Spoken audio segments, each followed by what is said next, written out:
Western Slope. Thank you for joining me this week for learning how to ski. We have plenty of fresh powder to ski on up here at Powderhorn, and I've got one of the expert instructors at Powderhorn here. Steve's going to be with me again this week. We left off last week with intro into mogul skiing with side slips and pivot turns.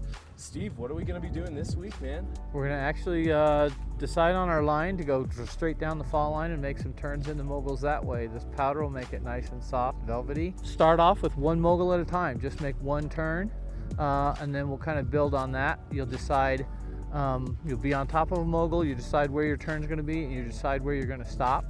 And then if we do a couple of those and start to get used to that, then we'll build it up to 2 turns, 3 turns, and then we're on from there. Okay, and we're going to be starting on top of the mogul and then making our turn on top of the mogul. How do we do that? Typically, the top of the mogul is a great place to turn because your tips and tails of your skis aren't on the snow, so it's easy to steer your skis where you want them to go. With you standing on the crest of the mogul right underneath your feet, you can virtually just spin around and make a tight turn if you want to. You can skid down the backside of the mogul. You can go further out into the trough of the mogul. You could go wide into the trough and kind of smear your turn and control your speed that way.